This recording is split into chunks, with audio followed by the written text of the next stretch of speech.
Meus irmãos, graça e paz a todos, estamos aqui para mais uma super dica de leitura. E para vocês que amam essas matérias que são fundamentais, essenciais para o entendimento bíblico, que é a exegese e a hermenêutica, essa obra é top, é maravilhosa. A hermenêutica dos escritores bíblicos. Porque sem a exegese e sem a hermenêutica, a arte da interpretação bíblica, você não vai entender nada. É impossível você estudar teologia, estudar as escrituras, sem ter conhecimento dessas matérias.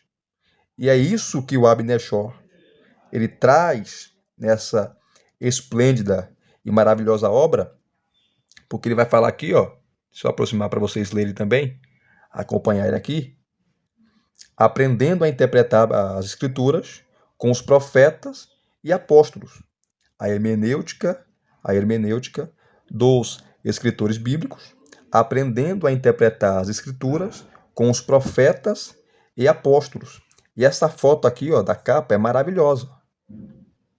E a foto é Jesus e os discípulos no caminho de Emaús, aonde Cristo ele interpreta as escrituras para aqueles dois discípulos, mostrando que aquilo que o Antigo Testamento, que os profetas relataram, profetizaram, falaram, se cumpriram nele.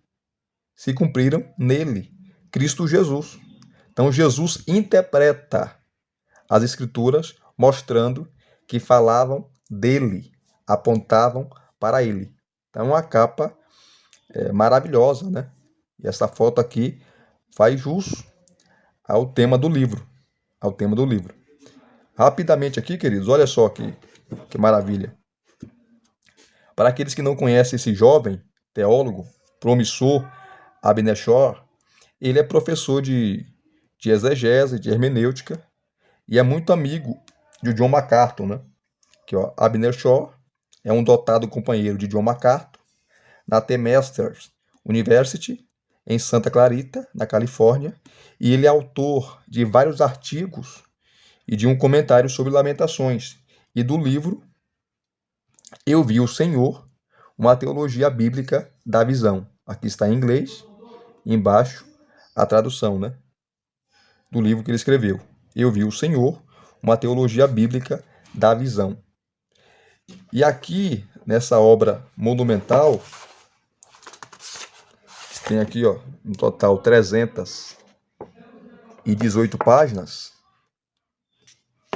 Mesmo o celular ficar meio embaçado aqui. Voltou.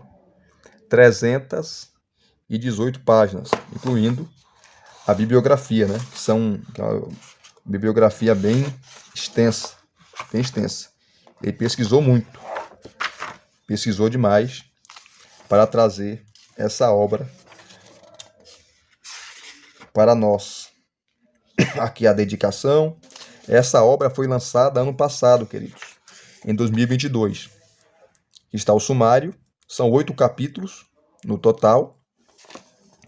Ele começa aqui, ó, vamos correr aqui que eu não quero demorar muito, com a introdução à edição brasileira por Antônio Neto. Antônio Neto, ele é muito conhecido pelos cursos que ele dá, de pregação expositiva e outros cursos, né? Inclusive, vou fazer aqui propaganda de graça, né, para ele.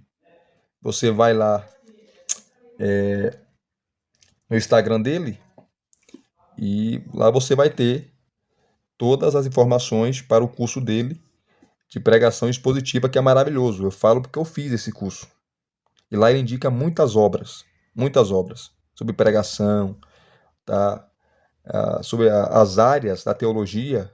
Cada área ele vai indicar os materiais, vai indicar as obras, tanto as obras básicas, as intermediárias e as avançadas, tá? Antônio Neto, um baita professor de pregação, de homilética.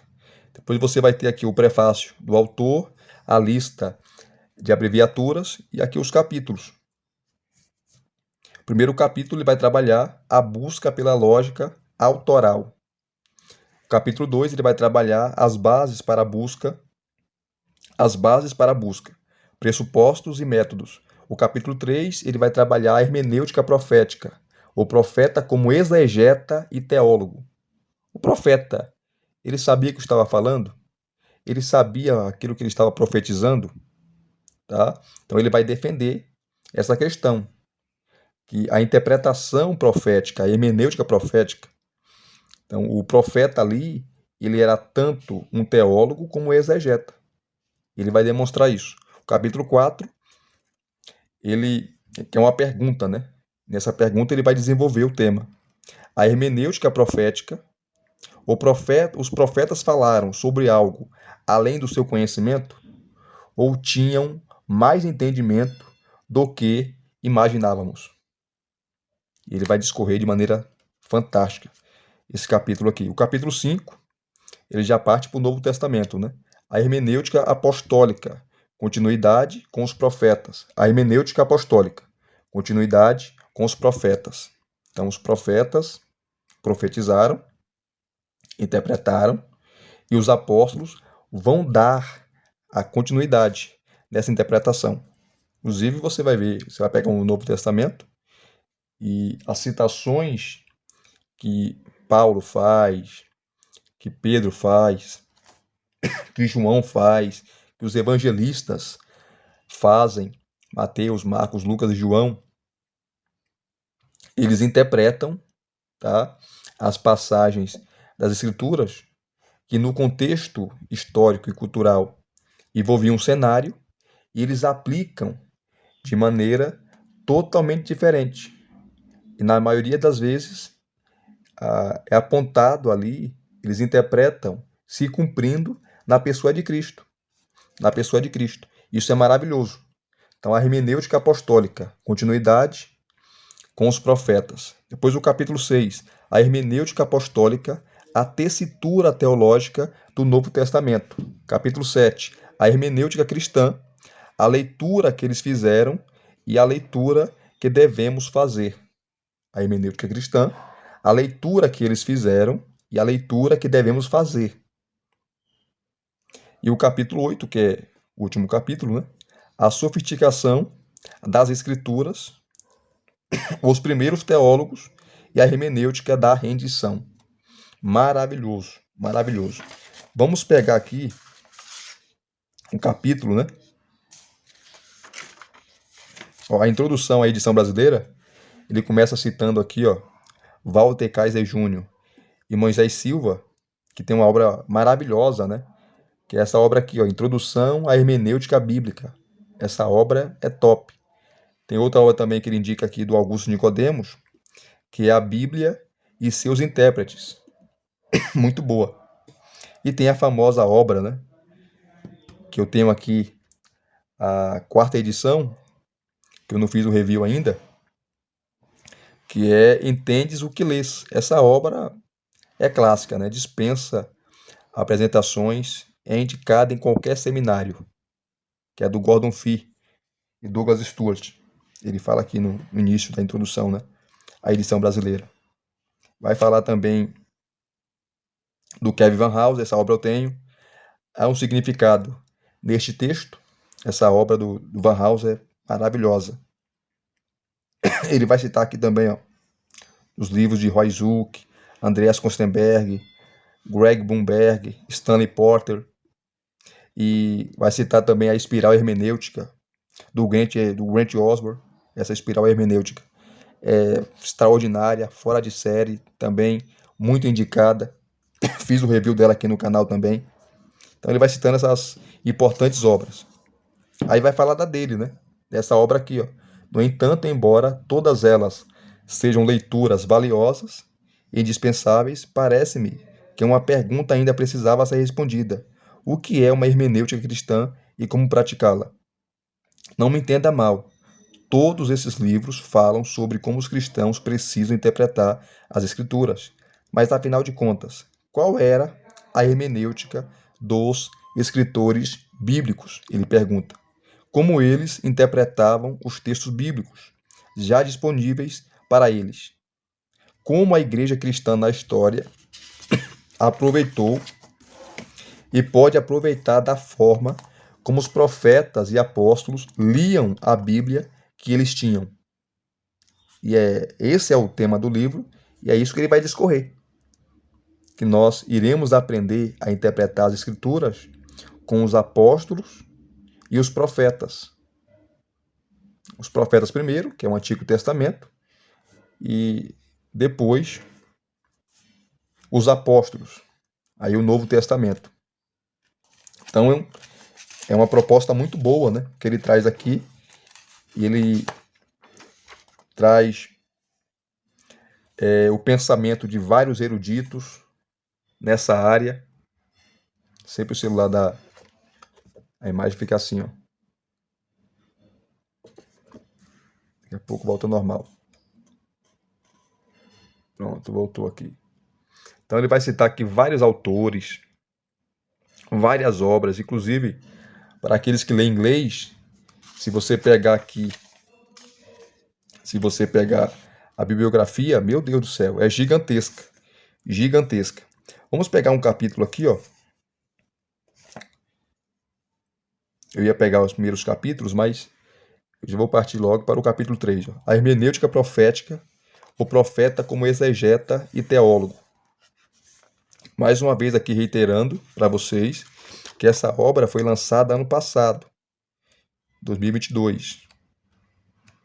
Muitos não conhecem ela, e eu indiquei essa obra, né, no curso, em uma das aulas, do curso de pregação expositiva, que nós estamos dando, né, e falta 3 aulas aí praticamente para nós completar. Eu não quero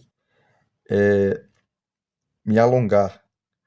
É um curso básico para aqueles que querem aprender a pregar expositivamente.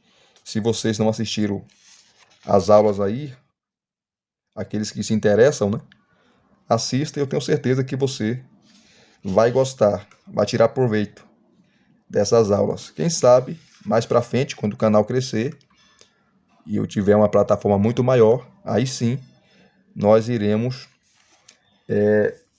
dar um curso, ou poderemos dar um curso mais avançado, tá, sobre pregação expositiva, aí trabalhar de maneira exaustiva, de fato, o texto grego, o Antigo Testamento e por aí vai. Então, tá aqui o capítulo 3, a hermenêutica profética, o profeta como exegeta e teólogo. Eu gostei bastante, porque ele vai citar o tempo todo aqui, ó, nas notas de rodapé, ele vai citar várias interpretações do texto, que ele vai citar vários textos do Antigo Testamento, e a interpretação, aí ele vai dar aqui, ó, outras interpretações de vários autores, aqui nas notas de rodapé, e vai trabalhando de maneira bem clara. E o bom do Abner Shaw, que ele não é prolixo, não é aquele que às vezes você lê uma obra e é difícil você entender o pensamento do camarada. É uma obra muito difícil, muito amarrada, ele não. Ele tem uma didática, né? Uma didática muito boa, muito boa. Você consegue entender aquilo que ele fala, ele consegue trazer luz, consegue esclarecer alguns pontos que são difíceis, que são complicados de interpretar. Então é uma leitura que é fluida, não é aquela leitura amarrada, engessada. Então tá aqui, ó, a hermenêutica profética, o profeta como exegeta e teólogo. Ele começa aqui, ó. Quando começamos a ligar os pontos, a busca pela lógica autoral volta-se para a prática hermenêutica dos profetas. Aqui é o primeiro capítulo, né? A busca pela lógica autoral que ele trabalha é entender o pensamento do autor, do escritor, tá? Quem era ele, como ele escreveu e por aí vai. Por aí vai. Esse é o capítulo 1. Aí ele vai trabalhando aqui, ó. Cadê? Encontramos nesse campo uma variedade de perspectivas a respeito de quem foram os escritores do Antigo Testamento e como eles pensaram e escreveram. Do ponto de vista da academia liberal, os profetas simplesmente organizaram partes soltas das tradições religiosas de Israel. Então eles não tiveram nenhuma inspiração, porque a teologia liberal nega claramente a inspiração divina, a inspiração plenária, a inspiração verbal. Eles negam completamente. a Bíblia é lenda, é cheio de mito, Deus não falou nada, Deus não usou nada, os profetas não profetizaram nada, simplesmente pegaram o material que já existia, juntaram. São coisas absurdas que os caras falam, que os teólogos liberais falam.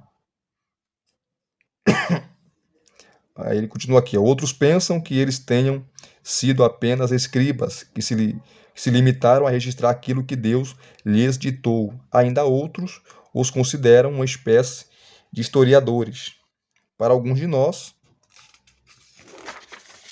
os escritores do Antigo Testamento talvez tenham sido pessoas que escreveram histórias interessantes, boa poesia e profecias confusas, mas cheias de conteúdo moral.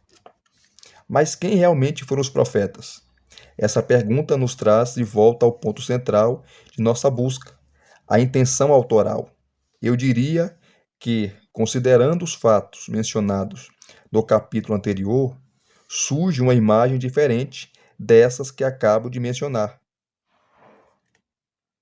O Hamilton Jr., Hildenick e Bill identificaram essa imagem diferente dos profetas em seus próprios estudos da intertextualidade do Antigo Testamento. Eles, essencialmente, afirmaram que os profetas foram estudiosos das Escrituras.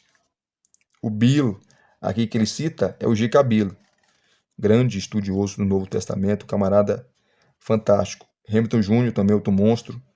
E o Hildenick, que é outro grande erudito, grande exegeta, enfim. Este capítulo se propõe a defender essa tese. Em minhas próprias palavras, a intertextualidade do Antigo Testamento demonstra que os profetas foram exegetas e teólogos. Esse é o ponto dele, que ele vai defender. Esse é o ponto dele. Ele continua aqui, ó. Olha que interessante. É verdade que esses escritores formam um grupo reconhecidamente heterogêneo, indo de um boiadeiro, nesse caso Amós, e membros da corte, como Isaías. Apesar dessa diversidade, seu pensamento a respeito da palavra de Deus é concordante. No geral, todos concordam, né? As pontas são ligadas. Eles viveram em épocas diferentes, em momentos diferentes, em situações históricas e culturais diferentes, alguns deles, mas a palavra era a mesma. A palavra era de Deus. E eles foram inspirados pelo Espírito Santo a trazer essas revelações, né? Essas palavras, e eles conheciam sim aquilo que eles estavam falando e profetizando. Até porque o profeta ele tinha que ter conhecimento da lei de Deus, da Torá, do Pentateuco. Eles tinham que conhecer. Então você vai ver os profetas citando Deuteronômio, citando Êxodo, citando ali Levítico, o tempo todo. Então eles tinham que conhecer as Escrituras. Eles profetizavam as Escrituras, aquilo que Deus já tinha dado ao povo e chamando o povo ao arrependimento. Aí ele continua aqui, ó, uma observação sobre a natureza da intertextualidade no Antigo Testamento. Ele vai falar aqui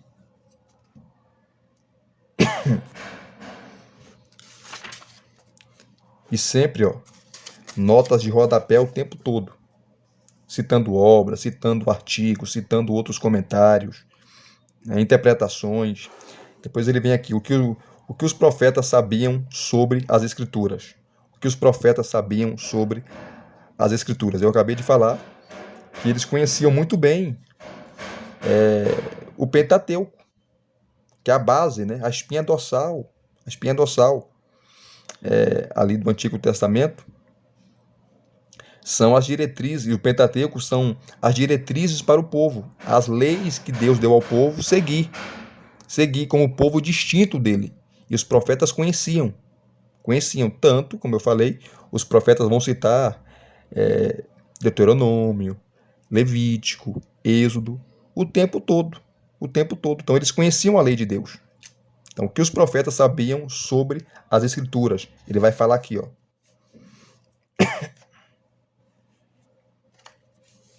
ó. Em nível dedutivo, os profetas declaram a autoridade das Escrituras, bem como seu deleite nelas. Moisés exigiu cuidado em preservar as verdades da lei. Deuteronômio capítulo 4, versos 1 e 2. Ele exorta o povo a submeter-se aos decretos de Deus, proclama os efeitos desastrosos da desobediência. Capítulo 27, versos 11 a 26 de Deuteronômio. E orienta a nação a ler regularmente a lei para conhecer a palavra de Deus. Deuteronômio 17, versos 18 a 20. Depois o capítulo 31, versos 10 a 13. Isso mostra quanto o autor do Pentateuco reverenciava a revelação de Deus. Daí em diante, o Antigo Testamento mantém essa atitude. Josué reitera esse sentimento. Israel deve meditar de dia e de noite na palavra de Deus. Josué 1:8. Os salmos de Davi e de Asaf demonstram que eles consideravam gloriosos os escritos sagrados e o quanto eles meditavam na palavra de Deus. Salmo 19, versos 7 a 14, Salmo 78, versos 1 a 5, de 1 a 5. Isaías diz que os discípulos devem buscar a palavra de Deus e tremer diante dela. Isaías 8, do 16 ao 20. 66, versículo 2. Capítulo 66, versículo 2. Outros profetas também revelaram sua profunda reverência pelas Escrituras ao lamentar a desobediência de Israel à lei de Deus. Ezequiel, Lamentações, Amós. Então é maravilhoso. Ele vai citando as Escrituras o tempo todo. Então os profetas sabiam aquilo que estavam falando, porque eles conheciam a lei do Senhor, conheciam as Escrituras. Então eles não profetizaram besteira, né? Nem loucura. Então ele vai trabalhando aqui, ó, de maneira fantástica e maravilhosa. Olha só. Ele vai citando os textos do Antigo Testamento e vai explicando. Porque qual é o ponto aqui, ó?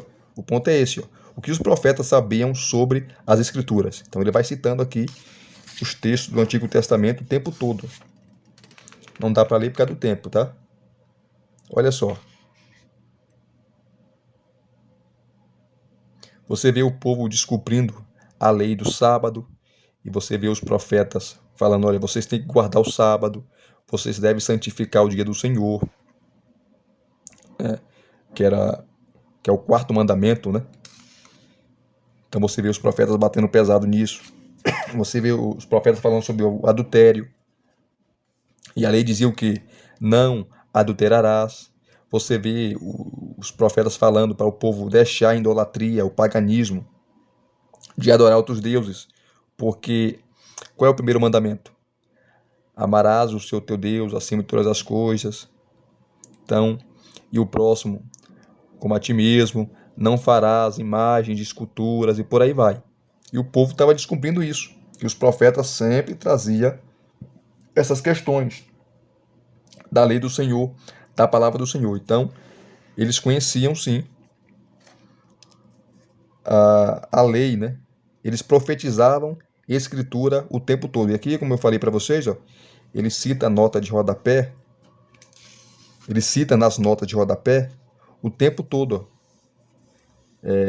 Textos bíblicos, comentários, obras, outros escritores, outros autores. Maravilhoso. Olha só. Olha a enxurrada de textos que ele vai citando aqui, ó, nesse ponto. Olha que maravilha. Olha aqui também.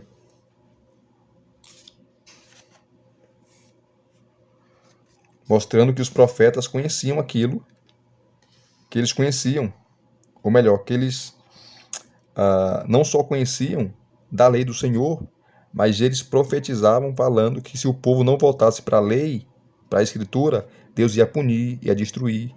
E isso aconteceu, porque o povo não deu ouvidos, né? Não deu ouvidos.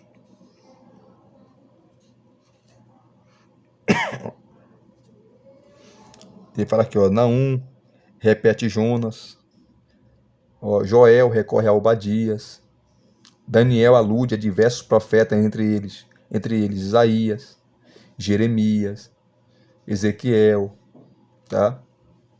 Olha só. Jonas faz o mesmo com Joel e Êxodo. Olha só. Amós capítulo 9, versículos de 11 a 15, citam a aliança davídica. Em 2 Samuel capítulo 7, de 11 a 14. Olha só, Abacuque cita Deuteronômio e Salmos, tá? Além de aludir à fé de Abraão, mencionada em Gênesis 15:6. Sofonias faz referência a outros textos proféticos sobre julgamento. Ageu cita maldições específicas das alianças. Tá? Ageu capítulo 1, versículo 6.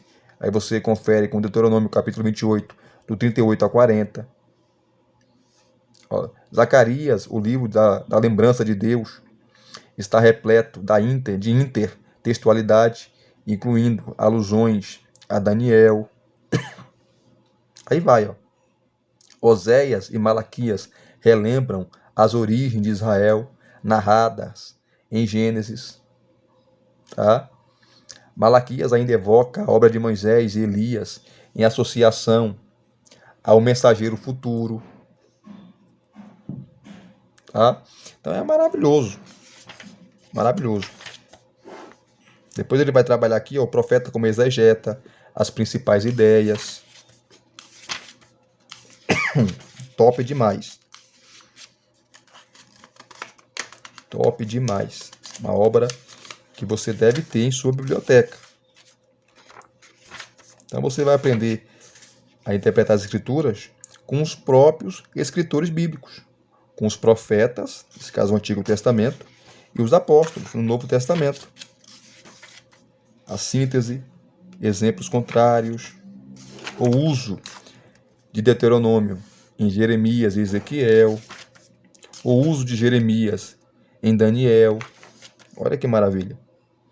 Então, ele vai amarrando as pontas, né? Mostrando que os profetas, eles concordavam naquilo que eles falavam, porque eles profetizavam e falavam da Escritura o tempo todo, da lei do Senhor. O uso de Deuteronômio em Isaías, uma síntese aqui, ó, vai fazer. O profeta como teólogo, uma observação sobre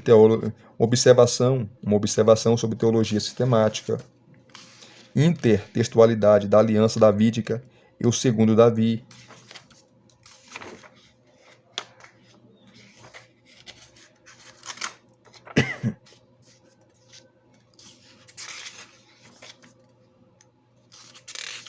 Olha que tanta coisa, gente. Olha. Meu Deus do céu. Ele discorrendo. Desenvolvimento da metáfora da videira.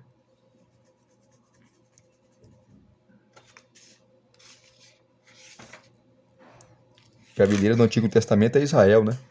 A nação de Israel. Isaías capítulo 5 é claro sobre isso. E sempre citando notas de rodapé o tempo todo. Dialogando com outros teólogos, com outras linhas de pensamento. Ó, intertextualidade de Gênesis 3,15, que é um texto clássico, né, sobre Messias, um texto messiânico. Vai trazer aqui, vai discorrer de maneira fantástica.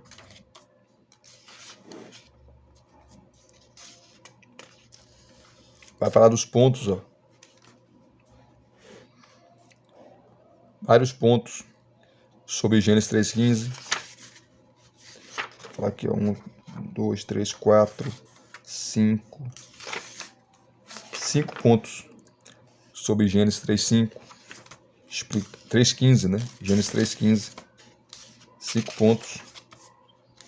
Deixa, meu Deus, escorrer aqui que o tempo já passou. Tá? Apresentando o raciocínio e a hermenêutica dos profetas. Então é uma obra bem escrita, gente. Uma obra bem embasada.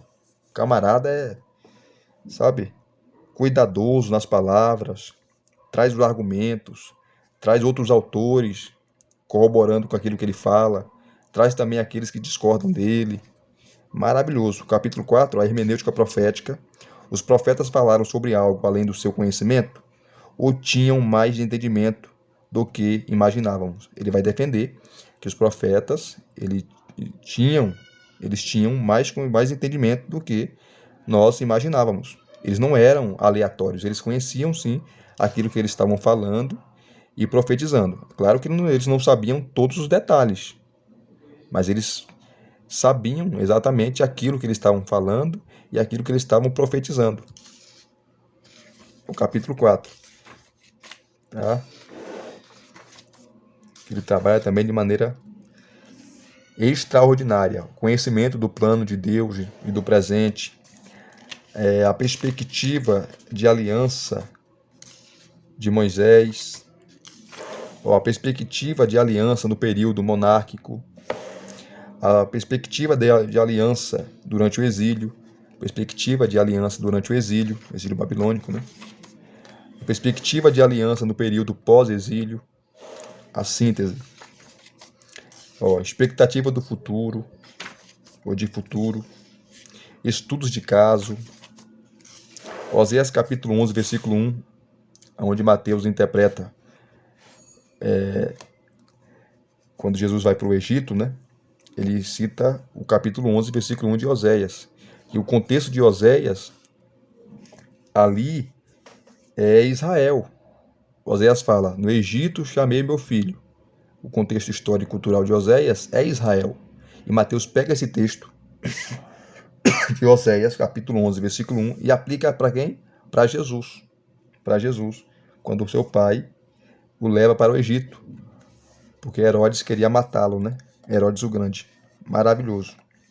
Queria dar uma pequena explicação, né? Uma pequena não, uma detalhada explicação sobre Oséias capítulo 11, versículo 1. Então, gente, é uma obra monumental, extraordinária. Extraordinária. A rocha do deserto, né? Os capítulos 13 a 17 de Êxodo, né? Que Paulo vai citar em 1 Coríntios capítulo 10, versos de 1 a 4. Paulo vai falar que aquela rocha era Cristo que seguia o povo. Olha que maravilha. Paulo interpreta a rocha como Cristo. Então, é maravilhoso. Isaías 7,14, o nascimento virginal que Mateus vai citar, falando e interpretando que ali era Maria, né? A virgem que Isaías fala, ele está profetizando. Aí tem um contexto histórico, tem um contexto cultural da época. Esse texto também é muito polêmico, né? Muita gente fala que Mateus errou na citação. Eu não vou entrar nessa polêmica aqui, porque não é o tema, né? O tema é apresentar a obra. Mas é o texto que Mateus cita no capítulo 1, versículo 23. Ele cita Isaías 7,14, apontando para Cristo, né? Para o Messias que nasceria de uma virgem. E essa virgem foi Maria. Então ele traz todos os pontos aqui, ó, dessa questão que o texto está no futuro, né? Isaías profetiza tanto ali para os seus dias, como também é uma profecia messiânica que abrange ali o futuro, né? O futuro. Então ele vai trazer aqui as posições, vai trazer o contexto da profecia de Isaías, e aqui ele vai concluir a conclusão. O capítulo 5 ele começa, ele vai trabalhar a hermenêutica apostólica, né? Continuidade com os profetas. Então os apóstolos eles vão interpretar aquilo que os profetas falaram, principalmente em relação ao Messias, aplicando, isso se cumpriu no Messias. Isso aconteceu para se cumprir aquilo que os profetas falaram. Mateus vai citar isso o tempo todo, né? Vai usar esse linguajar o tempo todo. Isso aconteceu para se cumprir aquilo que foi dito por Isaías, aquilo que foi dito por Oséias, e por aí vai. Então, o capítulo 5 já trabalha o Novo Testamento.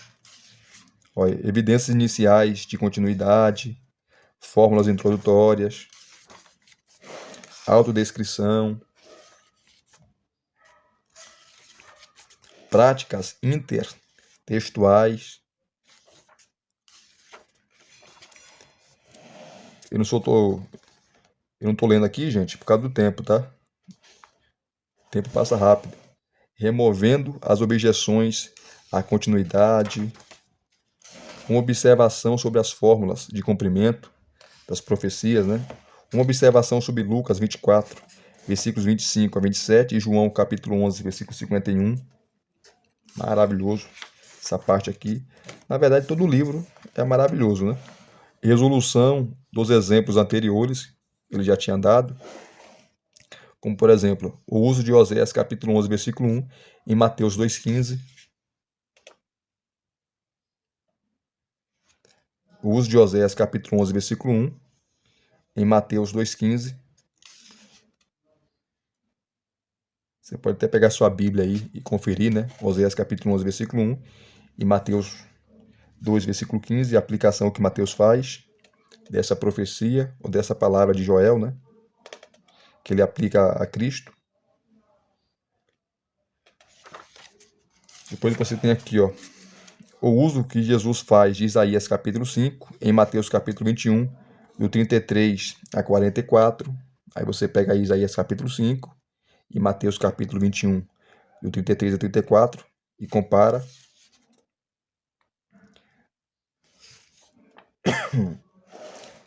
O uso da rocha por Paulo em 1 Coríntios capítulo 10, versículo 4, que Paulo fala que a rocha é Cristo, né? Maravilhoso. O uso da expressão descendente, descendente por Paulo em Gálatas capítulo 3, versículo 18, que Paulo usa, né? Em Gálatas 3,16. Repetindo, o uso da expressão descendente. E Paulo usou, né? Em Gálatas capítulo 3, versículo 16. Gálatas 3, verso 16. O uso de Jeremias 31,15 em Mateus capítulo 2, versículo 18. Eu estou correndo aqui por causa do tempo.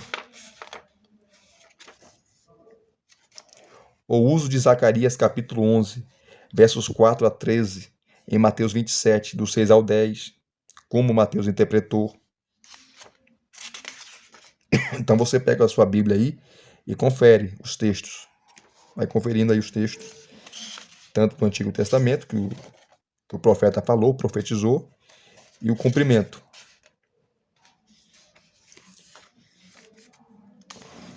Olha só. O uso de Salmos em João 19.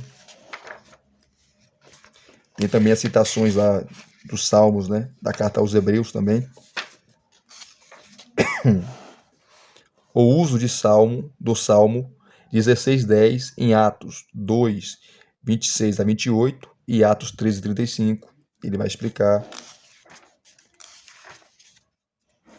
Como eu falei para vocês, ó, notas de rodapé o tempo todo. Notas maravilhosas. Maravilhosas.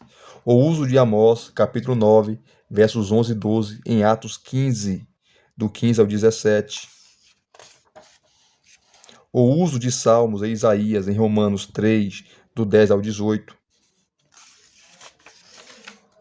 O uso de Isaías e Gênesis em Gálatas, capítulo 4, do 21 ao 31. O uso de Isaías e Gênesis, esse famoso texto de Paulo em Gálatas. Maravilhoso. Então é uma enxurrada de citações aqui, ó. E aqui ele termina, né? Aí o capítulo 6, a hermenêutica apostólica, a tessitura teológica do Novo Testamento. Ele continua aqui, ó, uma observação sobre a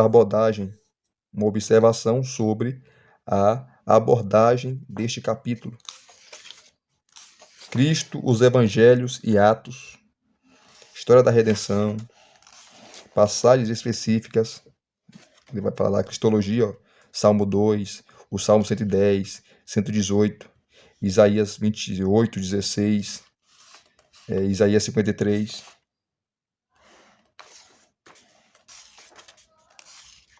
Ó, da cristologia, a eclesiologia, o Filho do Homem e o novo Adão. Então, os apóstolos não inventaram nada. Eles só interpretaram aquilo que os profetas falaram.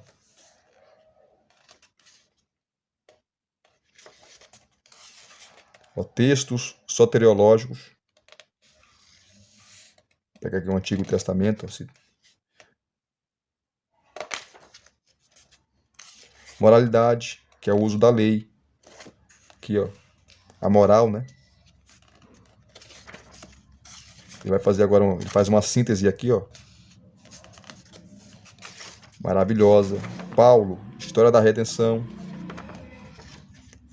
Tá? Passagens específicas, né? Mais uma vez ele vai citar aqui, ó. Salmo 2, 110, 118, Isaías 26, 28, 16, Isaías 53. Mais uma vez aqui, ó, da cristologia, a eclesiologia, a figura do novo Adão em Paulo, nas cartas de Paulo, como Paulo interpreta. A soteriologia paulina, né, também, que Paulo vai citar os textos de Levíticos, de Isaías, de Gênesis, de Abacuque 2:4. Então, gente, é uma obra. O autor da carta aos Hebreus, que cita o Antigo Testamento o tempo todo, Jeremias, os Salmos, ele vai fazer uma exposição aqui fantástica, tá, do escritor da carta aos Hebreus, os textos que ele cita de Salmos.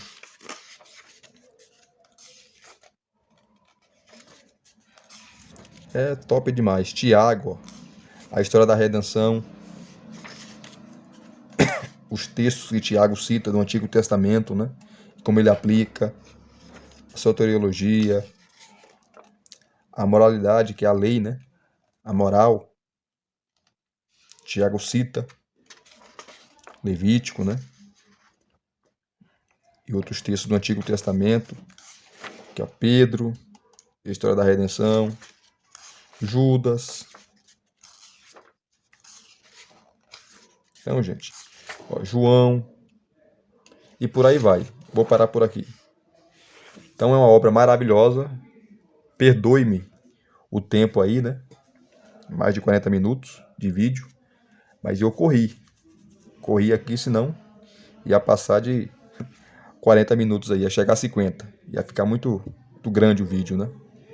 Então, se vocês gostaram dessa obra fantástica, maravilhosa, deixa aqui o seu like, deixa aqui os seus comentários, se inscrevam no canal se você não é inscrito e acione o sininho para receberem todas as notificações, tá certo?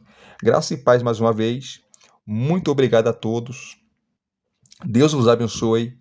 Até os próximos vídeos, querendo Deus.